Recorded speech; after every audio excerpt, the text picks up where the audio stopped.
Hello, gentle marketers. Welcome to episode 36 of the Gentle Business Revolution podcast, the show where we talk about marketing your business by disrupting the current marketing paradigm and instead changing it to a gentler approach, one that's based on empathy and kindness. I'm Sarah Croce. I'm the host of this show, and you know that you're in the right place if you are a heart-centered entrepreneur or change maker who is looking for a better way to market your business. Or you are an entrepreneur who is tired and sick of the traditional marketing model and are ready for a paradigm shift. You might also be a marketing impact pioneer.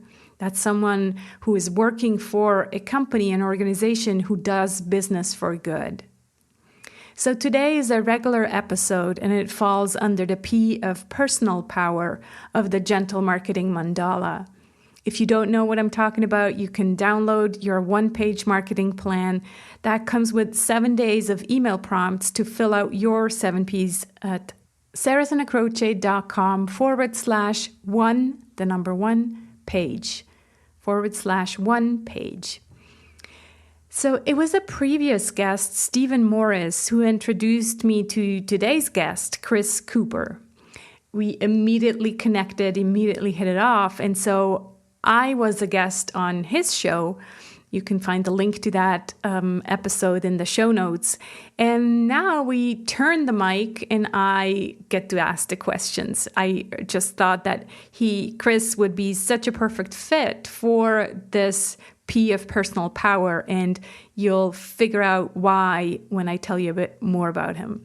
So Chris Cooper, through his brand Chris Cooper Business Elevation, helps leaders to elevate business performance by developing exceptional leadership, teams, and highly engaged workforces. Chris created the Business Elevation Show, the most accessed business show on the world's leading online radio platform, Voice America, in 2011. He is co-author of The Power to Get Things Done, whether you feel like it or not, and has a reputation as an exceptional coach, consultant, and facilitator. With a senior corporate background to board level, including Mars, Chris was also a founding partner of a very successful startup prior to 15 years of developing leaders, teams, and businesses. He is also a fellow of the Professional Speaking Association in the UK. So as I said, today's episode is about personal power, and Chris and I talk about the power of getting things done, whether you feel like it or not. I hope you'll enjoy this conversation as much as I enjoyed recording it. Hi, Chris. So good to talk to you. Hi, Sarah. We've just been conversing for about 15 minutes before hitting the record button because we're recording this on March 30th, during the Corona crisis. We kind of just shared how it's been being in confinement. You are now a week in, right? That's correct, yeah. Yeah. Like I said, I think what we take from this and what I take from it also for my podcasting is that we need more time to connect beforehand. And I think it's one of those beautiful outcomes, hopefully, of the crisis is that what I've been talking about for a long time is bringing the human connection back to marketing, back to business in general. And so I feel, that can be a very beautiful outcome of this crisis. I think you're right. I think it's a wonderful opportunity, isn't there, right now for us to reach out to people who have probably got more availability than, in many cases, than they had before. So it's an opportunity to connect and deepen relationships and have deeper conversations. Yeah. But we want to talk about something else than Corona during this episode. And it has to do with the power of getting things done. So what I refer to as the power of doing, because clearly as entrepreneurs, we need both the being and the doing. And I brought you on, Chris, because you wrote about a book that helps us with the doing part. Why don't you tell us a bit of the backstory? So not the book, but why this book and how did it become a book? Yeah, became a book, I think partly out of therapy. So I think I needed Mm. this. And I think I got into a place of being, and also I needed to be in that place of doing as well. My background was that I worked for major corporates, companies like Mars, United Biscuits, Punch, big pub group. Worked in sales, marketing, procurement, HR, training, logistics. Had a very good career up to board level.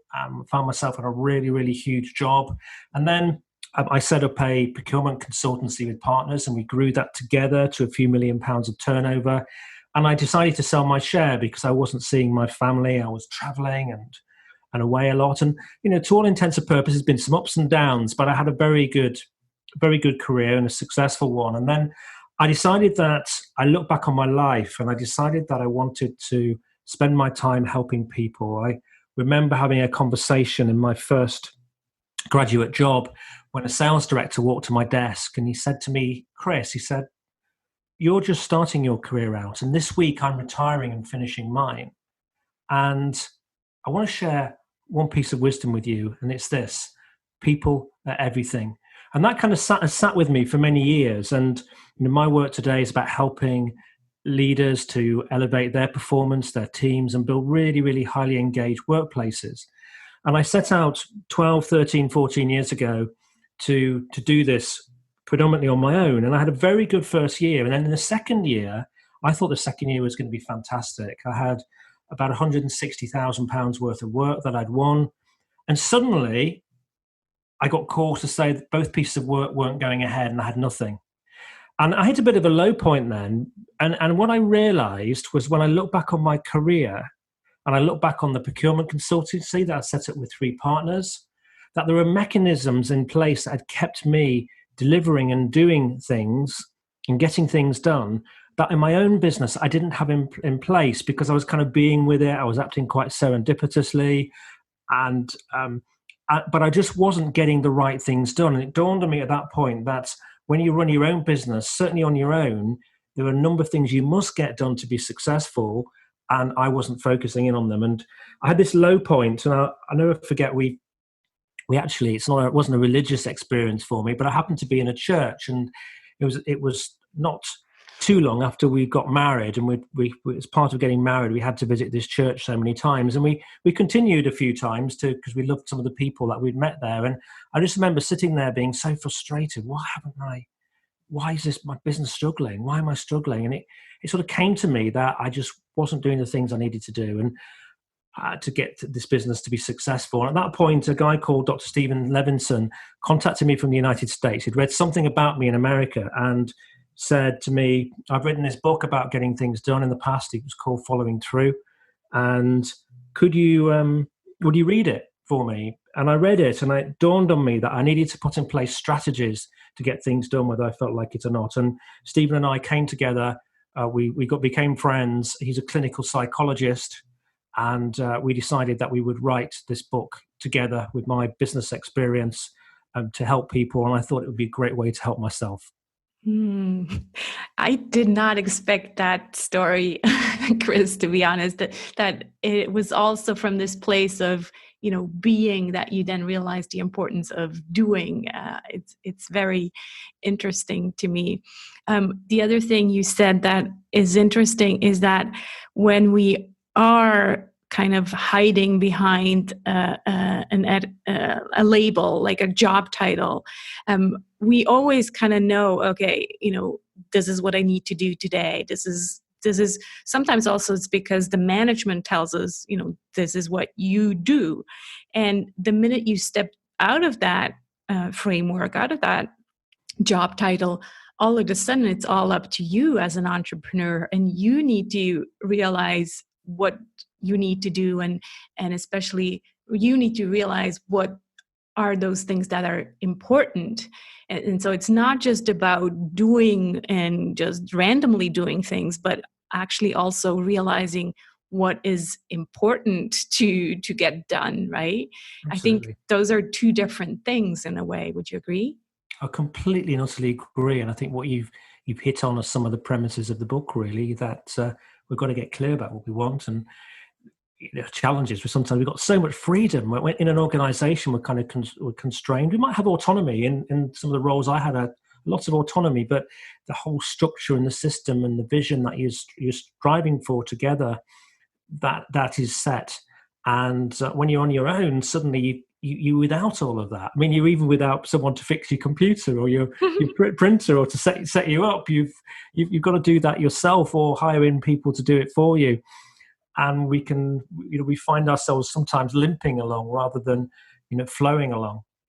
Right. Like I remember usually it happens after the summer break. I try to always take off the summer, and then I love my work usually, but after the summer break, I sometimes tell my husband, who's in a corporate situation, sometimes tell him, "You're so lucky now. You just go back and you just kind of know what to do because there's these objectives and goals, and me, I have to actually come up with things to do again and make sure that I have the right strategies in place and put in place milestones and goals and things like that. I find it sometimes, yeah, it's so easy to go to a job and just be told what to do.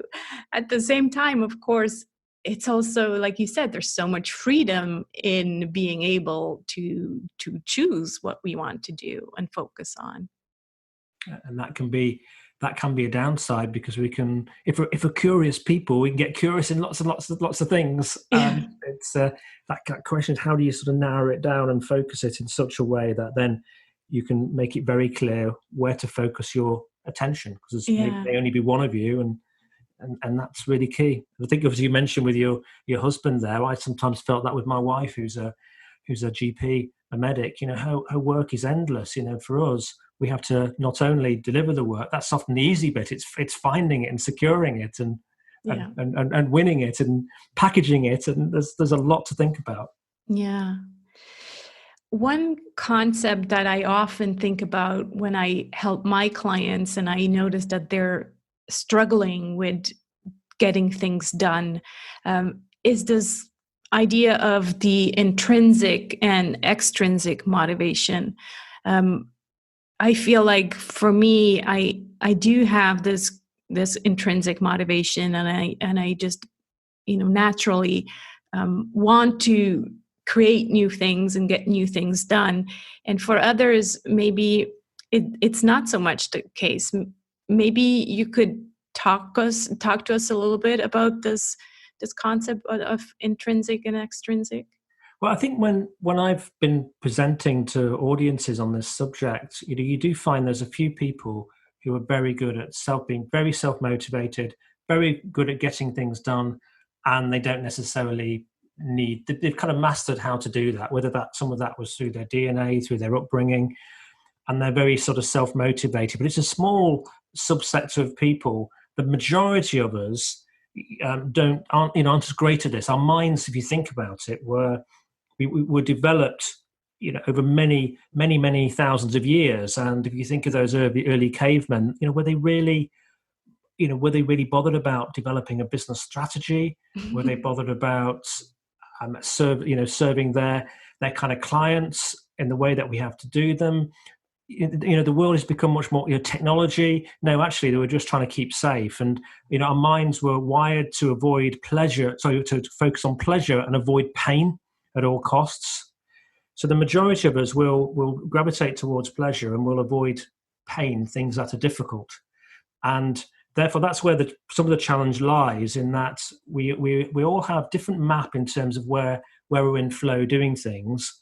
And some things, and if it's around people and doing this sort of thing and talking, and I love doing that. I'm in my flow. It's quite extroverted. It's people orientated. It's sort of speaking. However, where I'm not in my flow is doing detailed things like maybe accounts, looking at profit margins, developing packages. Actually, writing the detail around the book was quite hard for me. So I need other people to help me do that. And so I think you can be intrinsically. I see intrinsic motivation about having purpose, it being driven from being kind of excited and engaged around what you're doing. Then extrinsic was, and if you take the work of, say, Daniel Pink, his view was extrinsic was that kind of pain and reward, which a lot of organizations offer. But I think out of the two, what an organization can do is and the work I'm involved in with around engagement is through the extrinsic, they can create an environment that actually helps people become even more intrinsically motivated, but also supports them to get things done around areas that they're less in their flow doing. And I remember, if I look back at my corporate career, what was fascinating was I realized some of the things that I didn't like, appraisals, line management, occasionally finger pointing and painful board meetings. Some of those things had actually been my friend. They'd helped me to perform at a very high level. When I didn't have them in place in my own organization, that's when I struggled. It's interesting you brought up Daniel Pink, where in his book Drive, he kind of defines motivation as a combination of autonomy, which we talked about, mastery, and purpose. What do you think about these three words, and do you agree with his opinion about motivation? I think they're great words, and I really sense where he's coming from with those. Autonomy, interesting with autonomy. I think I certainly like a lot of autonomy, though sometimes that freedom can be a bit too wide. So we might want to help people with the feel that and scope that they may wish to focus on. We've got to help ourselves do that. But autonomy is a nice thing. I've also realized through when I ran teams and had lots of people that some of those people just loved and thrived on that autonomy, and some of them actually needed me more. Mm-hmm.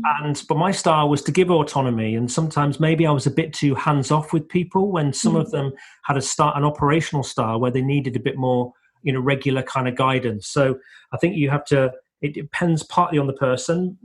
On the whole, I think it's great to create organizations that are more autonomous and people have a greater kind of say. That other word, mastery, I agree. If you get really, really good at what you do and you learn about it, it helps you to program to be more successful, to be at the leading edge. I think one thing we do need to master, though, which we're not taught, is the art of getting things done. So that needs to be as a part of it. And then the third word I think you used was purpose. And yeah, purpose is essential to understand. My purpose is about enabling others, organizations and individuals to realize their true potential.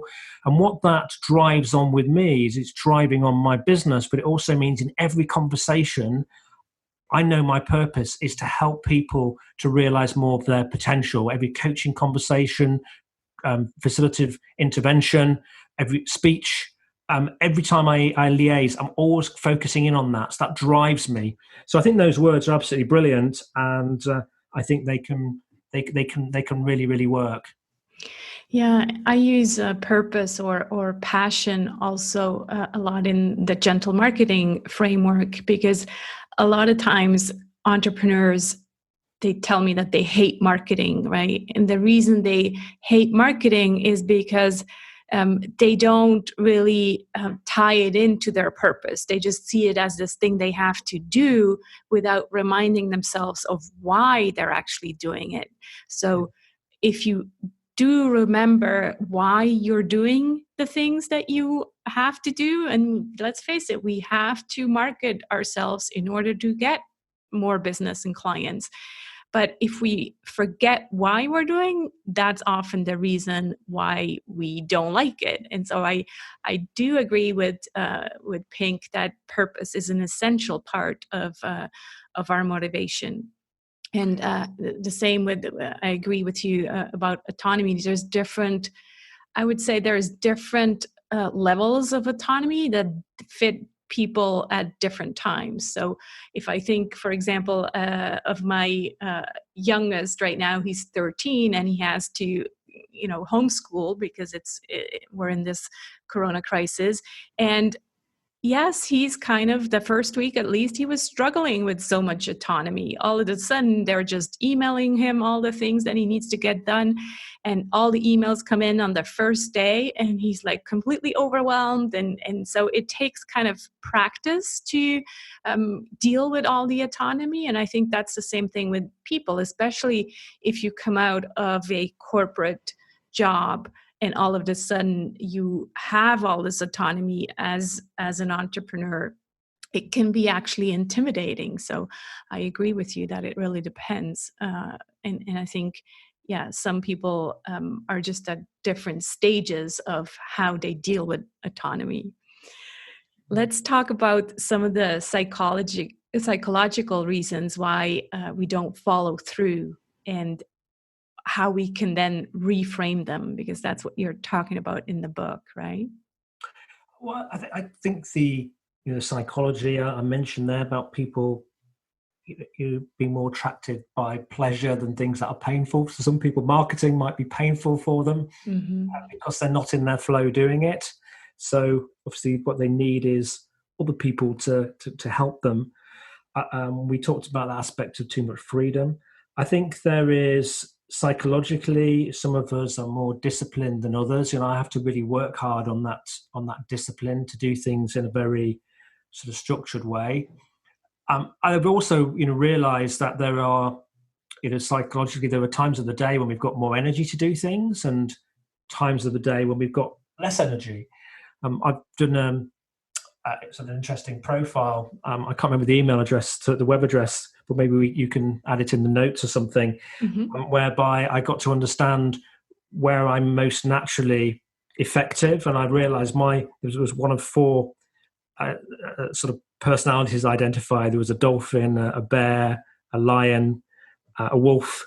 And I realized that I'm a bear. So with the bear, I often thought that, because a lot of the people I interview on my radio show, they're kind of real experts in the field, and some of them are up at 5 a.m. and they're working hard, they're reading, they're exercising at that time. They said you should get up early. But actually, as my profile, I'm more of this bear character who works best during daylight hours. So for me, it's good to get up at 7. I'm very planning probably 9 till 10. I have a really productive 10 till 12, where I should be doing more complex work.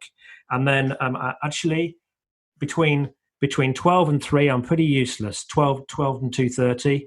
And I always felt like I should have a longer lunch. I'd like to do that, but I felt guilty because in the corporate world, that would have been shunned upon. I had to keep on working through. So now I'm able to have more time off between 12 and 3, work hard between 3 and 6 on email and various tasks if I'm not working with clients. And then sometimes I can brainstorm really well between 8 and 10 at night if I'm not doing family things. But understanding that cycle is really, really, really helpful, and it's helping me with my discipline of when to do things. I think another issue we get, and we mentioned that about pain, sometimes we fear doing things. They say fear is false evidence appearing real. And we might fear making that phone call, doing some calls to people who are maybe, we feel are kind of, it takes a step up in energy to ring them up and connect. So we fear an opportunity that might have come our way, and we waste an inordinate amount of time sometimes through procrastinating whether to do things. And then the other psychological impact is that there was definitely something around flow. I use a system called Talent Dynamics. I've done now something like about 800 or 900 of them with clients, and we look at exactly where people are in their flow and where they're not. And then that helps understand the roles they're most suited to. It helps them understand the role in a team that they play. It helps them understand, if they're a business owner, the kind of flows that they must also have in their business to be able to ensure that they do their marketing and their creativity and their strategy. They build engaging kind of people and cultures and train. They operationally get the things done day in, day out. That brings the money in. And they also look at things from a detailed finance, IT, legal system sort of perspective. And that provides a really helpful kind of frame to be able to understand yourself, what you should be involved in, but also understand the different talents that you need around you. Yeah, I like that last one a lot, the flow, and what we talk about a lot on the Gentle Business Revolution podcast is this idea of also giving yourself permission to stop doing certain things. If you feel that there's just so much resistance, it's most likely because those things, you're just not aligned with those things anymore. So sometimes it's actually sitting with the things that don't get done and thinking, why am I not doing those things? And I'm not saying, don't look at your numbers anymore, don't do your accounting, but there might be certain things that you're doing that you just don't like doing, and they don't feel good. You don't feel integrity around doing them. And maybe it's time to actually give yourself permission and stop doing them. Again, it really, I can't say which things are, those are, but your intuition will tell you that certain things you're just doing because someone else has told you that you should be doing them. And so pay attention to yourself, how you feel about doing them, and maybe find another way. Go back to the flow and find things that are actually aligned with yourself and start doing those. That's important. But in some, if you're running a business with a number of people, it's there's probably people that you can delegate to. Yeah. And if you're on your own, it's a little bit harder, isn't it? So you can't, for example, if you're not in your flow doing your accounts, you can't stop doing them. What I do is I have a bookkeeper who comes in, and I know that I have to get all of my invoices and everything ready for when the bookkeeper comes in, otherwise she can't do her job. So she holds me to account for getting myself organized so she can do her job. So that's and then she does the enters everything onto, we use QuickBooks. She enters everything onto that sort of system and handles all that and files my VAT return. But actually having her come in, she's doing some of the work that I don't like doing, but also it's holding me to account for doing the things I don't like to do particularly, but I need to do. Yeah, that's a great point. The accountability and maybe, yes, finding, a bookkeeper or a virtual assistant where you can delegate some of those things that you just don't like doing and you're not in your flow. Why don't you share with us, Chris, a few of these smart strategies that you talk about in the book to get things done? Okay, well, I think the first thing is we touched on it, is you need to get very clear about what's important. We can do and list too many things, and then we fail because we don't get them done, or we feel inadequate. We're not giving the right things attention. So I would say get very clear about what's important first, and then once you're very clear, you understand your purpose of your business, your work, you understand what are the key fundamental things you must get done, a bit like you with your sort of planning. You then take those intentions very, very seriously, and you need to keep reminding yourself of those intentions too. So, review them regularly. Maybe you put them on your computer so they sort of pop up, but you have a regular review of what you do. Ideally, it's all on one sheet so you can keep looking at it, and then sort of program yourself for that. And it's a little, like I interviewed a vice president of Ritz-Carlton, the hotel chain, and they remind themselves every morning of their company values. They have huddles at about 9:10 around the world, everywhere, little huddles from cleaner to boardroom. And they say we don't need to tell anybody. No one needs telling, but we all need reminding. And I think that's important, just to remind you of those things. And then some of the kind of strategies you've got to do with some intentions, particularly if they're not necessarily in your flow. You've got to really ramp up the power, and you've got to create situations that mean that you will act, situations that mean that you will walk. This is an old Zen saying, walk rather than wobble. So you have to, if you've got a seesaw, you've got an activity on one side of it, you need to put enough weight on the other side to kind of lift it, and therefore let situations do the heavy lifting. So a few kind of examples. I'll give you some examples. One of my good connections, Meta Block. She's a twice world champion rower from Denmark. And what Meta did is she decided she wanted to add more humor into her speaking. She's a prolific speaker. What would you do, Sarah, if you wanted to add more humor into your speeches? I would probably hire a coach. So you might hire a coach. You might go on a comedy, sort of learn how to do stand-up comedy, perhaps. Mm-hmm. Well, Meta created an amazing situation. What she did, because she's well-known in Denmark, she does lots of the commentary around Olympics and things around rowing, because she's the only, actually twice world champion single sculls rower. But she booked a 1,630-seat conference hall in Tivoli Gardens, marketed herself as a one-woman stand-up comedy show, sold out every seat, And that had about 6 months to learn how to do stand-up comedy. Oh my God. I mean, it's an extreme example. She's a bit of a hero, but what she did, you can book things. So you can, book a conference room or book a training room for you to do something. You can commit to something that puts you under pressure. So, for example, I decided last year to do a quadrathlon for charity.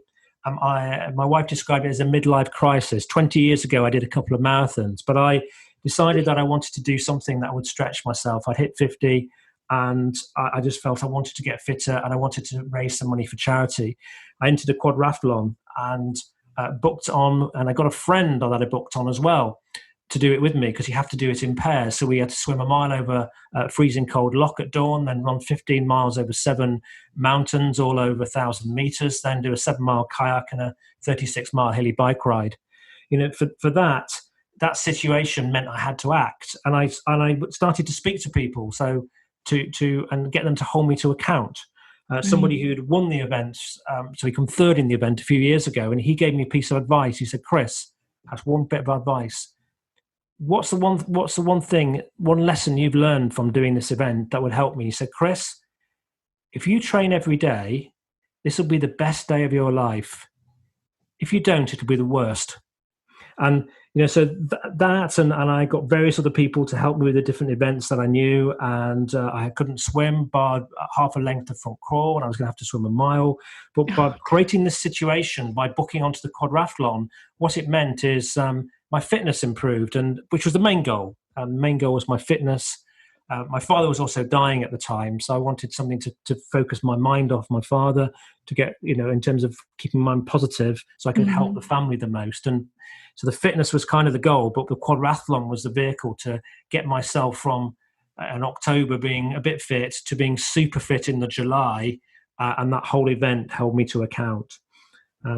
Other strategies, an accountant in our book who decided he wanted to make more cold calls wasn't doing it, so he created a situation where he gave his assistant 5 $10 bills, and at the end of the day he wanted to make 5 cold calls a day. And what she did is she would sit with him, they would look at what he'd done, and for any cold call he'd not made out of those 5, she would put a $10 bill through the shredder. Oh God. So that would and that worked for him. So these may not work for you, but the key is to find situations that help you to achieve what you want to achieve. Yeah, I like them. They again have to do with accountability somewhat, right? And maybe even kind of this public accountability, like, okay, I'm putting it out into the world. Like when I said I was going to write a book, I announced it on the podcast, and I'm now hosting for every season. I kind of tell the audience where I'm at. So these kind of public announcements, they really hold you accountable, because you don't want to be the person who's not doing the things that you said you were going to do. So they're a bit scary, but yeah, I think they definitely work if you need some of more of that extrinsic motivation, and it doesn't have to go with pain. It can definitely just go with kind of celebration in a way as well.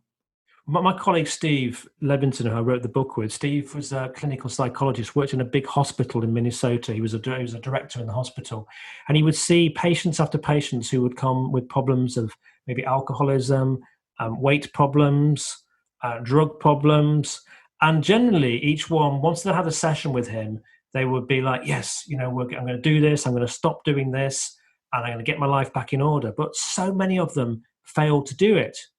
And my wife had somebody, she was a patient many years ago who had an issue with weight, and she said, "Look, the problem is, it must be my genetics, because I watch my diet. I'm really, really careful." And then a little bit later, my wife was in a store and saw this lady walk out with boxes of cream Claire's, a big chocolate cake, and suddenly their eyes met, and this woman was very embarrassed. But for some reason, we may say we're going to do something, we don't go on and do it. And that's why Stephen wanted to write this book and write these books, because he wanted to understand what can we do in these situations to ensure that we do act. And what we found from all the interviews I've done, for example, I found people have got lots of different strategies to enable them to overcome inertia and to enable them to act. So, Jack Canfield, who was you may know, Chicken Soup for the Soul, 500 million copies books. What he does at the end of each week, he will ask his staff, on a level of 1 to 10, how would you assess the quality of our relationship this week? And they'll give him an honest opinion. Well, Jack, I think it's probably a 7. Well, why is it a 7? Because of this, this, and this. And that holds him to account to improve the next week. So we need these strategies to help us to do some of the heavy lifting, but you've got to maybe work out which ones will work for you. Yeah, it's these little tricks in a way. I see them as little tricks for our minds.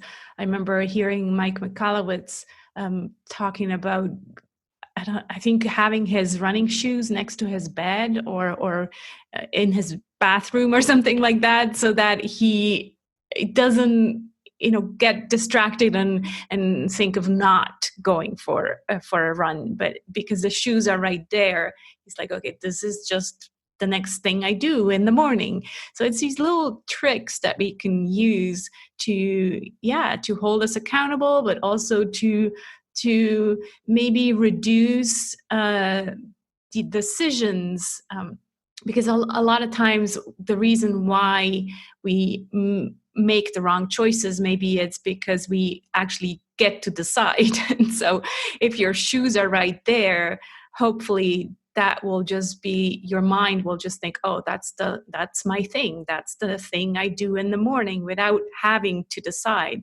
Like for me, for example, I changed to intermittent fasting about a year ago. And so I just know during the week, I am not having breakfast. I'm just having black coffee. And so it's just, that's my truth. That's the thing I do. And there is no more decision fatigue, because that's just the way things are. So I find those very interesting. And you're right. Some of the times, so often, I guess people don't have these strategies in place, and we kind of lose track and forget what is most important to us. What I find helpful there is I endeavor, my strategy is to fast 12 hours a day. So I don't eat between 8 and 8. Right. So, I do eat in those other times, but not eating beyond 8, and having a stomach full of food when I go into bed, which is kind of sitting there. Right. That kind of helps me to keep weight off. I'm careful about certain things I do eat, but having those like you do, having that sort of ways that you choose to live your life, and sometimes you'll slip up, so you just need to get back on and get back onto that strategy again. So it's not your fault if you slip up, but get back onto the strategy again is important. Yeah, use self-compassion when it does happen, and then go back into it. Yeah, there's no point beating yourself up. That's not the aim here. But you keep reminding yourself, I guess. That's a key, isn't it? You've got to remind yourself that that's how I live, or a bit like the Ritz-Carlton example, you forget. Right. So to keep reminding yourself of what's important. Chris, your book came out in 2015. We're now in 2020. What would you add? These last 5 years, I'm sure you a couple of times thought, I wish I put that one in the book. What would you add in the new edition?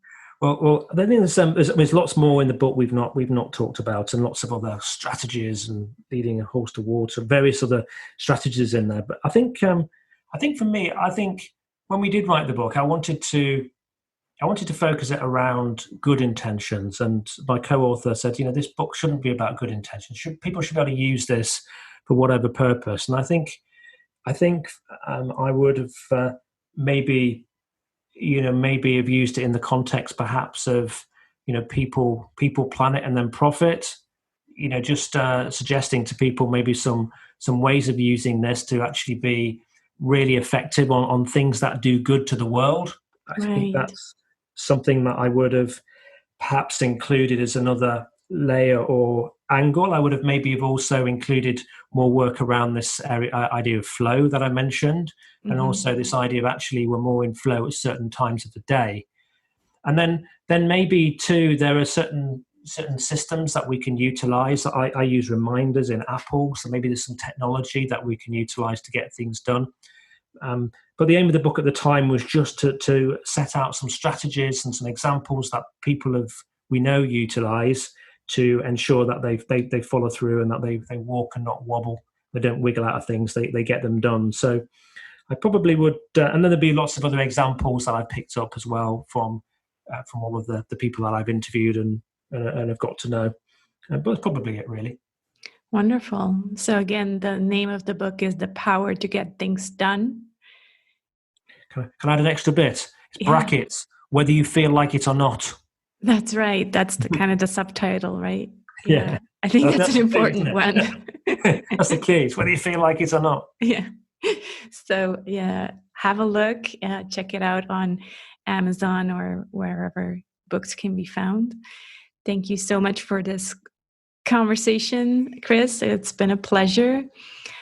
Given this special time that we're recording this podcast in, what are you grateful for today or this week, Chris? Well, from a personally purpose perspective, I'm grateful that I've worked hard in my past and got things done such that I live in a nice space which has plenty of room for myself and my family and nice garden and that sort of thing. So I'm much more fortunate than many people who are probably sitting in one bedroom rooms and shared houses and things like that. So I feel very grateful for that. I feel very grateful for health. At the moment, this really reminds us that there's so many people who are suffering and struggling right now. I feel grateful for my family and an opportunity to bring us together. We have a conversation each day, and I'm trying to help my children to learn a bit more about self-development and mindset. And so I'm sharing various videos and things like that each day to try and help them a little bit on that kind of journey, really. And I'm grateful for technology that we can do things like this, and we can reach out to friends and families. So we're having a number of kind of Skype calls, and I'm grateful I have my radio show that I can connect and with people on the Business Elevation Show on Voice America and communicate to lots of people. So lots I'm grateful for. But in this moment at the moment, we none of us would have expected this. It's created a situation actually whereby there's going to be a lot of sadness and a lot of hard work for a lot of people. However, it may be a pattern interrupt that might ultimately help us, on that sort of planetary perspective. My youngest son said to me, Dad, he said, has God done this to us because we've not been looking after our planet well?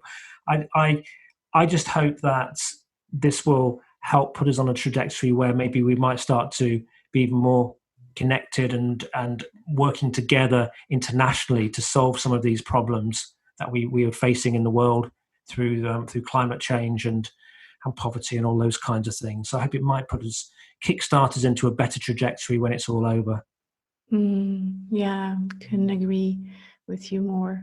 And I'm grateful too for this platform, for technology, for Zoom. Every night I write down, I'm grateful for Zoom. If it wasn't Zoom, it would be something else. But very grateful for technology and grateful for this conversation. Me too. Please do share where people can find you, Chris, so they can look you up. Yes, I was to say I'm grateful for you too for doing this sort of thing to help people at the moment, and are doing it so well.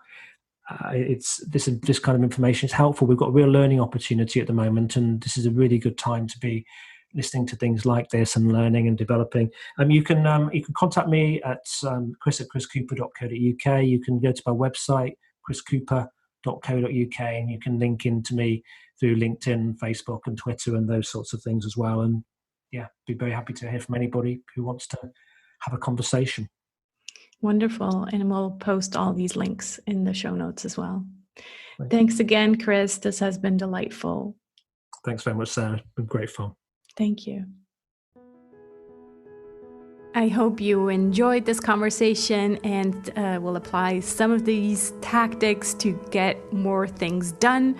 Don't forget, Entrepreneurship is a constant dance between being and doing, so you really need both. Thanks so much for listening. Please check out the show notes for this episode at sarahsanacroce.com/GBR36. It includes the links to also Chris's show and that episode that we did together, so me on his show about gentle marketing. If you have any questions regarding this, the Gentle Business Circle would be a great opportunity to ask these or any other questions. The Circle is a community of supporters of this podcast with a monthly live Q&A call and a safe zone to hang out with like-minded, conscious entrepreneurs, other gentle marketers. Check out the details at sarahsanacroce.com/circle. I hope you'll join me on this journey to a kinder marketing paradigm. Please invite your friends to join us by sharing this podcast or the Gentle Business Manifesto with them. Both can be found at thegentlebusinessrevolution.com.